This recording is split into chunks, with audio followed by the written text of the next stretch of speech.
आज के इस कार्यक्रम के अध्यक्ष और दी बुद्धिस्ट सोसाइटी ऑफ इंडिया के ट्रस्टी और ये कर्नाटक प्रदेश के प्रभारी माननीय प्राध्यापक एस.आर. कांडे जी, जो छत्तीसगढ़ दुर्ग में रहते हैं, हमारे दी बुद्धिस्ट सोसाइटी ऑफ इंडिया के ट्रस्टी चेयरमैन माननीय एडवोकेट सुभाष जोंजाड़े जी,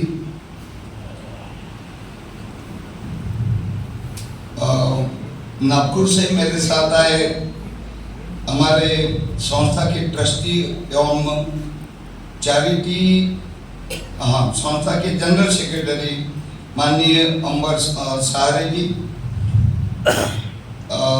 माननीय नरसिंहलू भंडारो ट्रस्टी, माननीय जो विवाद चल रहा था, अब सभी को विदित है, ये मेरी ये छोटी सी पुस्तक है बुद्धिस्ट सोसाइटी का इतिहास। काफ़ी पूरे भारतवर्ष में ये पुस्तक गई है। बाबा साहब ने जो संस्था स्थापित की 1954 में और 4 मई 1955 में ये रजिस्टर हुई, जिसका register number 3227 society register act 1860 के तहत। फिर बाबा साहब हमारे बीच में बहुत कम रहे।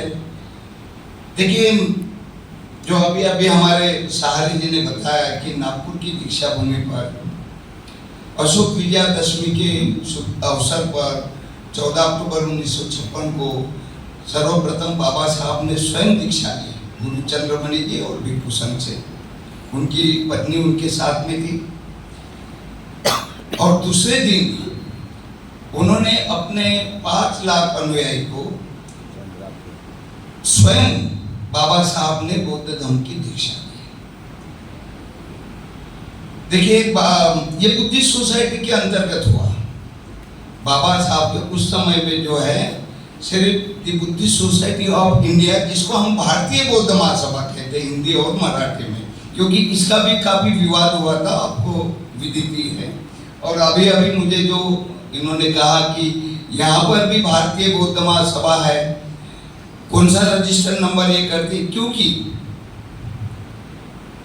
1987 में 1987 में जो चैरिटी कमीशन का जो निर्देश हुआ है, जो आदेश हुआ है, निर्णय हुआ है, उसमें ये कहा गया कि दी बुद्धिस्ट सोसाइटी ऑफ इंडिया यानी भारतीय बौद्ध महासभा है, तो कोई भी व्यक्ति या कोई भी अन्य भारतीय बौद्ध महासभा के नाम से यानी कोई भी अलग संस्था नहीं निकाल सकता। ये कानूनन गुनाह है।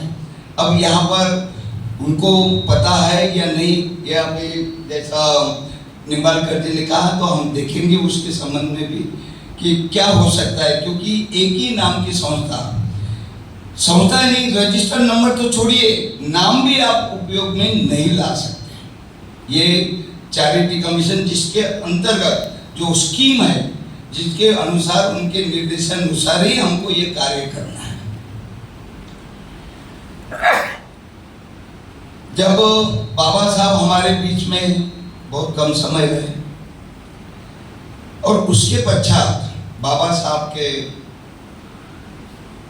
निधन के पश्चात उनके पुत्र भैया साहब अम्बेडकर, उनके नेतृत्व में वे बुद्धिस्ट सोसाइटी के अध्यक्ष बने, राष्ट्रीय अध्यक्ष, और उनके साथ में यानी 11 लोगों के एडवाइजरी कमेटी थी। उसमें यानी ताजुब की बात यह है, 2-3 लोग अगर छोड़ दिया जाए, जैसे भदंत डॉक्टर आनंद कौशल्यान जी और कुछ अपने सिविल लोग, ये छोड़ दिया जाए तो टॉप के जितने भी रिपब्लिकन पार्टी के नेता थे, चाहे दादा साहब गायकवाड़ हो, चाहे बैरिस्टर खोबरागड़े जी हो, एन.एम. कामले हो, ये कट्टी हो, ये सब पॉलिटिकल जो है उसके सदस्य रहे। उससे ये हुआ कि इन सभी लोग, अच्छा भैया साहब भी राष्ट्रीय अध्यक्ष और साथ में रिपब्लिकन पार्टी के राष्ट्रीय उपाध्यक्ष भी थे। अभी इन लोगों ने प्रायोरिटी अपने पॉलिटिक्स में दी, यानी राजनीति को दिया, धम्म का काम सेकेंडरी हुआ। तो जो बाबा साहब ने जिस उद्देश्य से ये संस्था की स्थापना की और ये कार्य पूरे भारतवर्ष में होना चाहिए था, वो नहीं हुआ। भैया साहब का निधन 17 सितंबर 1977 को हुआ।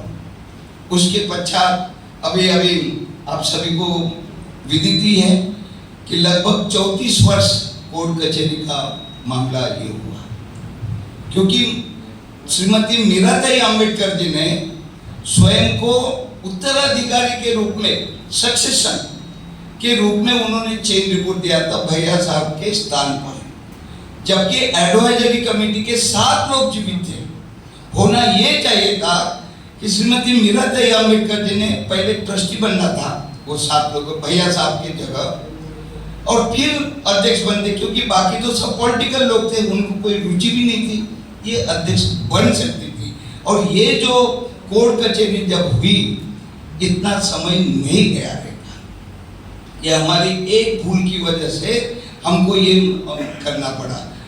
24 जुलाई 1981 को शंकरानंद शास्त्री जी, जो आप नाम सुने होंगे, बाबा साहब के साथी में रहते थे शंकरानंद शास्त्री, सोहनलाल शास्त्री, तो ये शंकरानंद जी शास्त्री, उनके अध्यक्षता में डॉक्टर ईश्वर आमटे के नागपुर के, डॉक्टर पीजी ज्योतिकर अहमदाबाद के टी आयरे, अशोक अम्बेडकर, डी बावस्कर मुंबई के, एडवोकेट केसी सौगत, एडवोकेट आगरा के, ऐसे 7 लोगों की जो चैरिटी कमीशन ने मान्यता दी।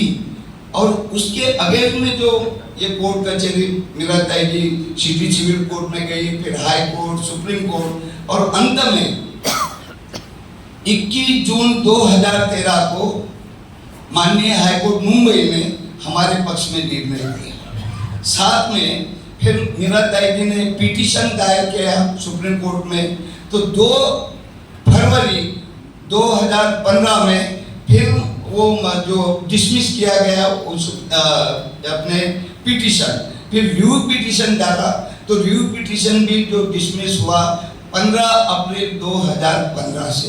इस तरह से क्योंकि कोर्ट का ये निर्णय था कि बाबा साहब ने जो संस्था बनाई, ये आप सभी के लिए है, समाज के लिए है, परिवार के लिए नहीं। आपने देखा होगा चाहे पीपल्स एजुकेशन सोसाइटी या अन्य संस्था, उसमें अपने परिवार का किसी का नाम नहीं है। लेकिन ये जो एक थोड़ी सी भूल के लिए इतना समय हमारा गया, और अंत में पिछले 2021 में जुलाई में माननीय भीमराव अंबेडकर जी घर पर आए। नागपुर में मैं निवास करता हूँ, पहले 35 साल तो मैं भोपाल में रहा, बैंक ऑफ महाराष्ट्र में नौकरी करते करते ये काम किया मैंने, एक ही जगह रहा, प्रमोशन नहीं लिया, क्योंकि प्रमोशन लेता तो मैं आज आपके सामने खड़ा नहीं रह सकता था, क्योंकि हर 3 साल में ट्रांसफर होता है बैंक के ऑफिसर का। मैं 30 साल एक ही जगह रहा, और ये जितनी भी कोर्ट कचहरी ये सब संभालते रहा। हमारे एडवोकेट सुभाष जोंजेड़ा जी साथ में थे। तो इस तरह से माननीय भीमराव अंबेडकर जी, क्योंकि उनको प्रतिबंध लगा था, बुद्धिस्ट सोसाइटी का नाम या भारतीय बौद्ध महासभा का नाम, रजिस्टर नंबर तो छोड़ दीजिए, भारतीय बौद्ध महासभा का नाम भी नहीं लिख सकते थे, इतना प्रतिबंध था। तो माननीय भीमराव जी जुलाई में 2021 में मेरे निवास पे आए। उन्होंने कहा कि हम आपके साथ काम करना चाहते। बड़ी खुशी की बात है। एक जो बाबा साहब का परिवार, जिनका कार्य मीराताई जी के नेतृत्व में पूरे भारत में चलते रहा, अगर साथ में आता है तो बड़ी खुशी की बात है। और हमने उनको नवंबर 2021 में उनको हमने चेंज रिपोर्ट के माध्यम से ट्रस्टी बनाया। मेरे हस्ताक्षर से वो ट्रस्टी बने हैं, मैं रिपोर्टिंग ट्रस्टी, क्योंकि मैं 2001 का मैं ये ट्रस्टी के इसमें मेरी चेंज रिपोर्ट है जो डॉक्टर यशवीराम टेके जी होगी। और इसी तरह से उनको राष्ट्रीय कार्याध्यक्ष भी हुआ। फिर आपको विदित है कि वहाँ पर हैदराबाद में जो हमारे परमदार जो उन्होंने और शीलम प्रभाकर और उनकी समिति ने जो विशाल आयोजन किया था और उसमें सेंट्रल कमेटी की बैठक हुई थी, वहाँ पर उन्होंने रिक्वेस्ट किया कि भाई माननीय श्रीमती मीराबाई अम्बेडकर जी को भी संरक्षक बना दीजिए। हमें भी लगा कि चलिए, एक अभी 86-87 की उम्र हो रही है, जिन्होंने धम्म का कार्य किया है, तो उनको हमने संरक्षक बनाया, जिसको हम पैटर्न बोलते हैं। तो मीराबाई जी को भी हमने संरक्षक बनाया। लेटर पैड में आपने देखा होगा उनका नाम। तो इस तरह से, और अभी जो अलग हो गए थे हमारे, हम किसी कारणवश हमारे एडवोकेट सुभाष जौनझाड़े जी, गलती हमारी हो सकती, उनकी हो सकती, किसी की भी हो सकती, लेकिन किसी बात पे अलग हुए थे। एडवोकेट बर्वे जी जो 2015 के ट्रस्टी हैं, हम साथ साथ में, जिनका जो चेंज रिपोर्ट है डॉक्टर पीजी ज्योतिकर जी ने जमा किया था, तो एडवोकेट बीके बर्वे जी और हमारे सुभाष जौनझाड़े, अभी 3-4 बैठक हो गई और हम सब अभी इकट्ठा हो गए। तो पूरे भारत में हम ये कह सकते हैं कि दी बुद्धिस्ट सोसाइटी ऑफ इंडिया एक ही है। अब कोई बोलते हैं कि भाई इतने सब आप लोग मिले हैं, भीमराव जी को आपने साथ लिया, या आप लोग ये भी साथ में आए, तो राजरत्न का क्या मतलब? आपने तो सुना होगा, वे भी अपने आप को राष्ट्रीय अध्यक्ष और ट्रस्टी चेयरमैन कहते हैं, लेकिन देखिए उनका बुद्धिस्ट सोसाइटी में कोई योगदान नहीं है। 2014 तक वे भारत मुक्ति मोर्चा जो वामन मेश्राम जी के, उसके साथ काम करते थे, और नांदेड़ से उन्होंने चुनाव भी लड़ा था 2014 में। वो हमारे सदस्य भी नहीं थे, लेकिन उनके पिता जो अशोक अम्बेडकर, उन्होंने अपने बेटे को जब चेंज रिपोर्ट दिया हमको हमारे बिना अनुमति से, तो परिवार के 3 लोग, अशोक अम्बेडकर, राजरत्न अम्बेडकर और संदेश अम्बेडकर, ये तीनों एक ही परिवार के, और 3 अन्य अपने मुंबई के, और जो ज्योतिकर साहब जो जीवित थे उनको ऑप्शन बता दिया। तो खैर, जो हम कोई भी कागज कोई भी ऑफिस में लेके जाते हैं तो रिसीट मिलती है अपने कुछ टाइम लगाकर। उसी प्रकार उन्होंने जो चेंज रिपोर्ट चैरिटी कमीशन में दी, चैरिटी कमीशन ने वो स्टैम्प मार के दिया, और उसी बदौलत वो स्वयं को, अब अशोक अम्बेडकर जी का निधन हुआ तो स्वयं को ट्रस्टी चेयरमैन, राष्ट्रीय अध्यक्ष, और पूरे भारतवर्ष में बाहर के देशों में भी ये करते हैं। खैर, अब सही मायने में ये कौन सही है कौन गलत है, ये अभी आपको जल्दी पता चलेगा, क्योंकि अब जितनी भी हमारी चेंज रिपोर्ट है, जौनझाड़े साहब ने दी थी, हमने दी थी, वो सब विड्रॉ हो जाएगी, और ये जो राजरत्न अम्बेडकर का है वो कोर्ट में आएगा, तब पता चलेगा। क्योंकि उन्होंने जो एफिडेविट दिया है 98 में, बोले मैं बुद्धिस्ट सोसाइटी का सदस्य था। 98 में उनकी उम्र थी 16 साल की, 16 साल का सदस्य नहीं हो सकता। एफिडेविट दिया उसने, फिर एफिडेविट में उसने ये किया कि मैं रियल सन हूँ, लीगल हेयर हो, तो लीगल हेयर या रियल सन, ये उनकी जो पिता की जो प्रॉपर्टी रहती है उसका होता है। ये बुद्धिस्ट सोसाइटी का तो उनके बाप की तो है नहीं ना, हमारे बाप की, आप सबकी है, बाबा साहब ने स्थापित की हुई। तो हमारा ये कहना, तो ये कैसा मतलब दावा हो सकता है कि भाई अशोक अम्बेडकर जी के हम रियल यानी पुत्र है, ठीक है, आप पुत्र तो है, लेकिन वारसदार भी है, तो ये कोई संस्था का उत्तराधिकारी नहीं हो सकता। तो जब अभी ये सुनवाई होगी तो उसका सही और गलत उन सबको आपको पता चलेगा। अब रही बात अपने कर्नाटक की, जैसा हमारे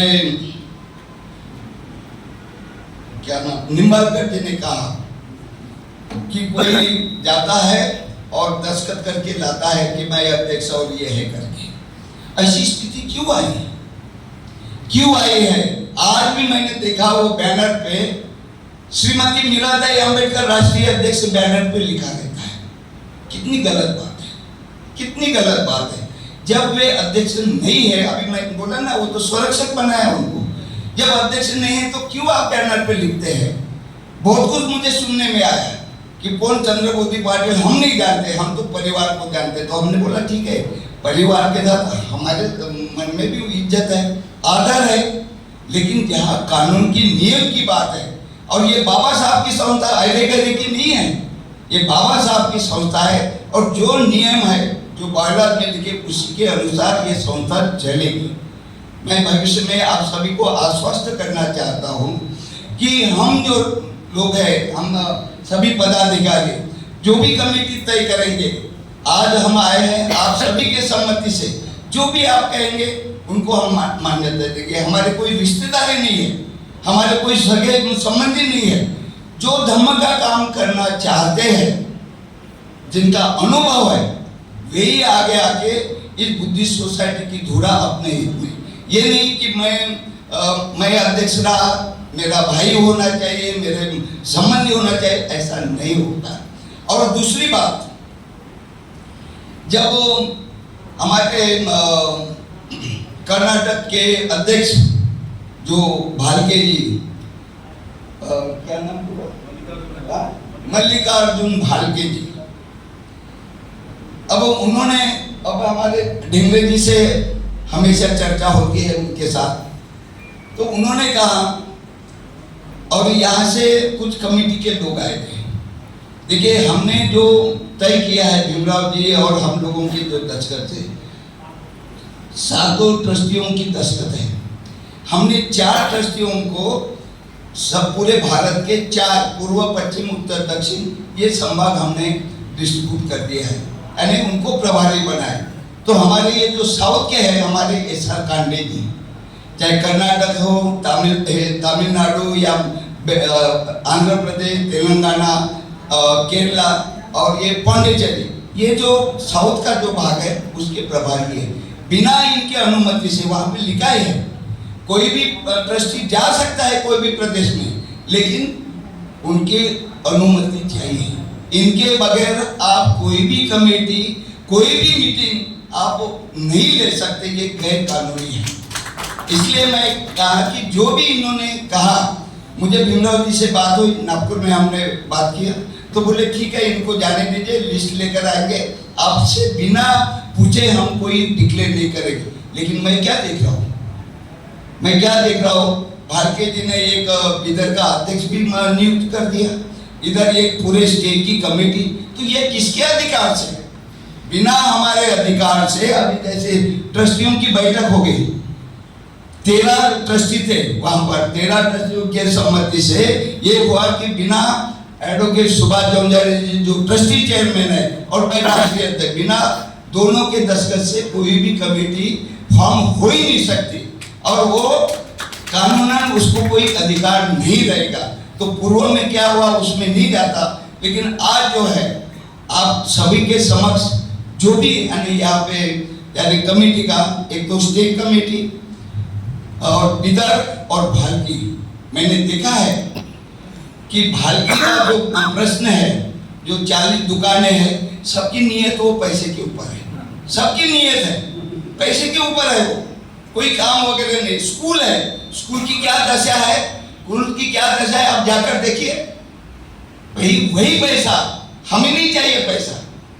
मैं बैंक में नौकरी करता था, पेंशन मिलते है, हम स्लीपर में हम आना जाना करते हैं, उतना बाकी कोई शौक नहीं, यही पैसा हम जो हमारा पेंशन का इसमें लगाते हैं। हमको पैसा नहीं चाहिए, हमको चाहिए अपना काम।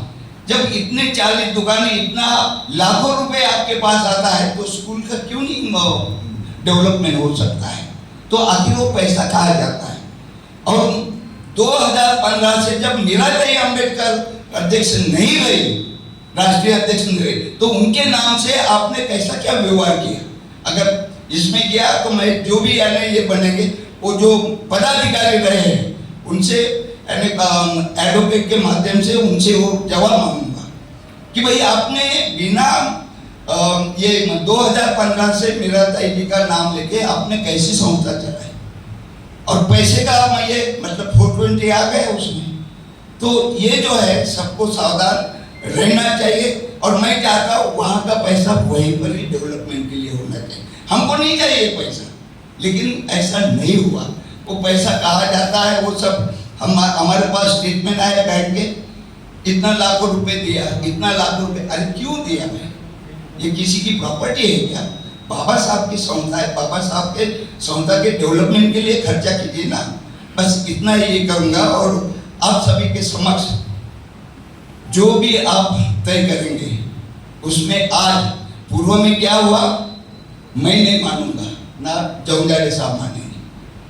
किसने वो साइन किया, चाहे भीमराव अंबेडकर जी ने, वो कार्याध्यक्ष है, कार्याध्यक्ष मैंने बनाया, उनको कोई अधिकार नहीं है, उनको कोई अधिकार नहीं है, समझ रहे ना? ये नियुक्ति करने का अधिकार हम लोगों को है, क्योंकि संस्था पिछले 1980 से मैं ये बुद्धिस्ट सोसाइटी में काम कर रहा हूँ।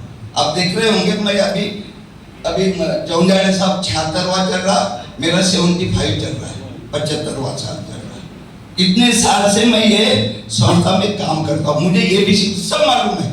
जितना मैं ये आप किताब आप देखेंगे ना, आपको पता लगेगा कि ये संस्था का किसने किसने दुरुपयोग किया है, किसने किसने अपने मन मर्जी से किया है। तो मैं चाहता हूँ कि भविष्य में ऐसा ना हो, बिल्कुल ना होगा। और हम इस संस्था को और बाबा साहब के जो उद्देश्य है उसको पूरा करने का हम प्रयास करेंगे। और जैसे निम्बालकर जी ने कहा कि कर्नाटक में बहुत सारे यानी संस्था के नाम से जगह है, तो उसका भी हम संज्ञान लेंगे। बस इसी बातों के साथ मैंने जितना मुझे कहना चाहिए संस्था के बारे में, कहना तो बहुत सारी, ये पूरी किताबें मैंने लिखी हैं, लेकिन ये जो मुख्य मुद्दे हैं संस्था के संबंध में वो आपके समक्ष मैंने रखा है। आप सभी बुद्धिजीवी हैं, आप विचार कर सकते हैं क्या सही है क्या गलत है। और आखिर में किसी व्यक्ति के लिए कार्य मत कीजिए, मैं 4-5 साल रहूंगा उसका क्या है, मेरे पीछे नहीं, संस्था को आपको प्रायोरिटी देनी पड़ेगी। संस्था का कार्य करेगा, बाबा साहब का सही मायने में जो उन्होंने दिया है, इतने परिश्रम से ये संस्था बनाई और पूरे। और ये मैं बता रहा हूँ कि हमने जो एडवाइजरी कमेटी बनाई उसमें बाहर के कंट्री के 5 लोग हैं हमारे, कनाडा के हैं, जर्मनी के हैं, इंग्लैंड के हैं, जापान के हैं और न्यूजीलैंड के 5 सदस्य हैं हमारे। यानी ये जो इंटरनेशनल स्तर पे बुद्धिस्ट सोसाइटी पहुंच गई है।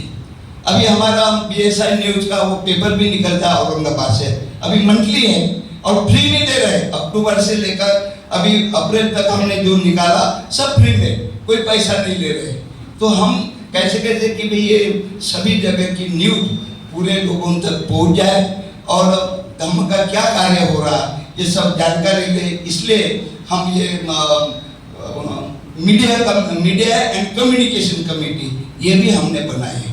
हम धीरे धीरे आपको ताज्जुब होगा, जैसे वो सहारे जी ने कहा महायानी, लेह लद्दाख में महायानी लोग हैं दलाई लामा जी को मिलने वाले, लेकिन वहाँ पे हमने शाखा बनाई लेह लद्दाख में जाके।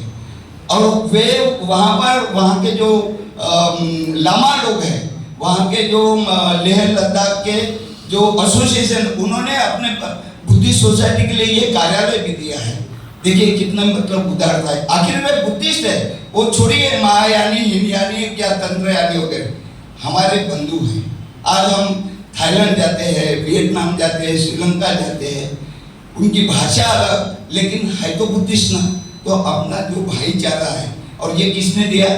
बोधिसत्व डॉक्टर बाबा साहब अम्बेडकर ने। उनकी वजह से हम भारत में ही नहीं, हमारा पहला उद्देश्य है भारत में ही नहीं, भारत के बाहर भी बौद्ध धर्म का प्रचार प्रसार करना, ये हमारा ये, और उसमें हम कार्य कर रहे हैं। तो मैं, क्योंकि ये एक पूर्व में मुझे आप लोगों से क्षमा मांगनी चाहिए थी कि हमको आने में विलम्ब हुआ, लेकिन उसमें दोष हमारा नहीं। ट्रेन हमारी 4 घंटा लेट थी हैदराबाद में।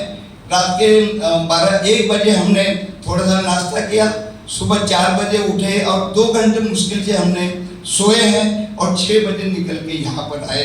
इसलिए विलम्ब हुआ, तो भी हमारी वजह से आपको मतलब इंतजार करना पड़ा। मैं आप सभी को धन्यवाद देते हुए, आपने जो शांति से संस्था के संबंध में जो बातें सुनी उसके लिए बहुत बहुत धन्यवाद। नमो बुद्धाय, जय हिंद।